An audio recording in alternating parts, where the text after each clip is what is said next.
Just in the shop again, working on the air shifter this time. I put fresh air lines on it, and I realized I never really made a video on how this thing works and what features it has.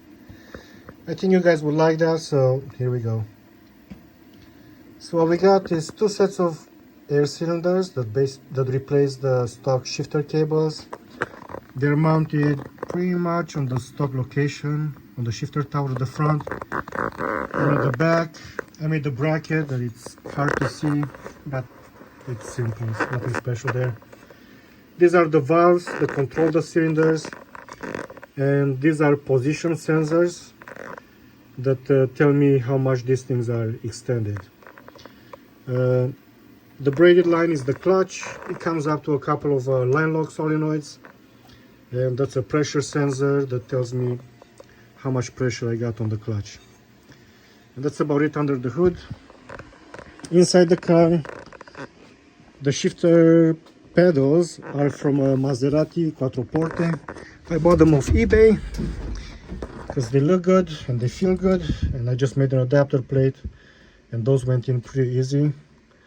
The compressor to actuate all this stuff is in the middle here, and it's got an air tank with a regulator, and the black box right there, that's the transmission and clutch controller.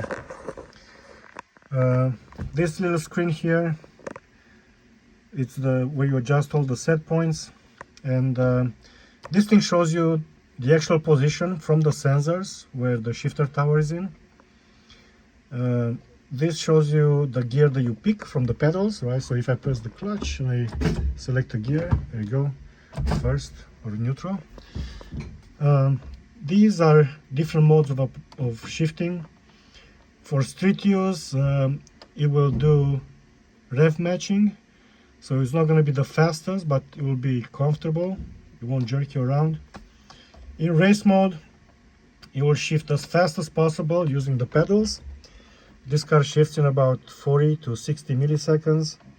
And in auto race, it will do auto upshifts for you, right? You got a set point, you say 8,000 RPM. Every time it hits that, it goes up to the next gear. It doesn't downshift automatically, so it's not like an automatic gearbox, it just automatic upshifts. We got like 100 psi of air pressure right now, and if I press the clutch, you guys can see how it reads that. You can adjust the set point where it considers the clutch to be pressed. Right, it's a safety thing to get out of neutral, so you know, that's important. If you go to the setup, I'm not going to go through all this because I tried to make the video before and it was way too long. So I'm just going to pick a few ones here. Shift up and down. This is where the pedals are. You can invert them if you want them to be shifted by ground or 12 volts. And you can see if I pick one, you can see it flicker there momentarily. Okay, the clutch setup, will come back to that at the end because there's more to show. Minimum air pressure to run. This one has got 40 psi. So basically for a dog box, you want a nice firm shift. You don't want a partial engagement where you can chip the dogs in the gearbox. So 40 psi to shift, otherwise it doesn't shift. For a synchro mesh gearbox, you can drop that down and it will shift when it will shift. Maximum RPM. The shift light, this is where you can hook up a shift light, and every time it hits that RPM, it will tell you to shift. Also, it's the same set point where if you pick auto race, then this is the RPM where it will auto shift for you. The shift preload time, this is where you can put in like 20 milliseconds and it will preload the shift before it will send the shift cut signal. And if it's preloaded, then it just snaps in the next gear. It makes the shift quite a bit faster. Number of gears, you can pick up to 6 gears there. Pinouts, this is where it will show you what the pins on the connector are, and you can see this is a kind of like a live thing, like that pin is flashing right now. This is very good for diagnostic, and you know, make sure you are wired in with a signal in the right pin and make sure it's working properly. It's got a couple more auxiliary connectors, each one of them with its signals. On the next page, we can pick the burnout gear. right? So this is where, like with a sequential transmission, you got to go through all the gears. You can't skip them.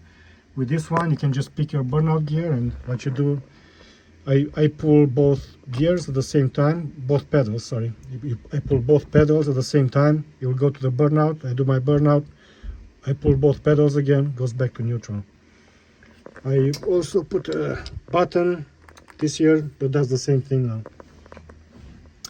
now. For the gear ratios, this is where you configure the gear ratio, so we can do rev matching for the gears.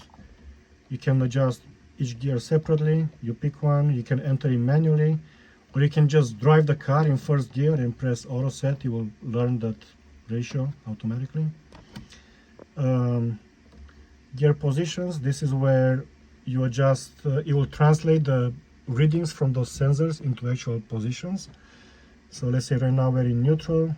You can see the light is green. Same stuff, it reads the position. This is the real-time feedback. You can see those numbers slightly changing right now. And if you press the auto set, you will take these numbers and you will learn them. You will set them, you will set this position at those numbers, right? You can just pick it and they will change slightly. And this is like a certain plus minus error that you will consider the gear to be in.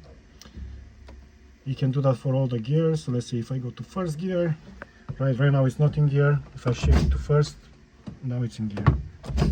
Okay, and very quickly, if we go back to page 1, we got the clutch.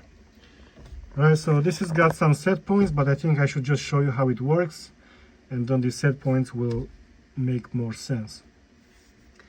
So if you're in neutral or any other gear, if you press the clutch, it works normally like you would expect. You can slip the clutch.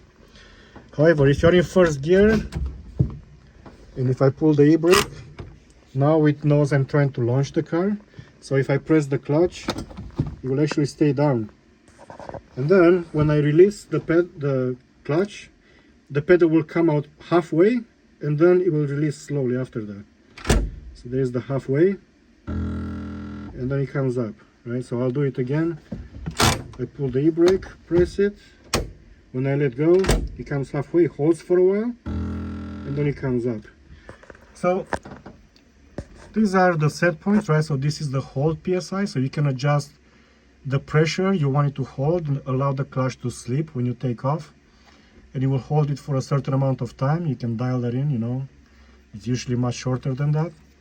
And then the release time and the release pulse width is from halfway to all the way out, right? You can adjust over how long it's gonna do it and how fast it's gonna do it. So that's it for the clutch control. Maybe next time I'll do a video on so you guys can see the shifting, but it's just me. I can't actuate everything and film at the same time, so that's it for now. I hope you guys liked it. See you next time.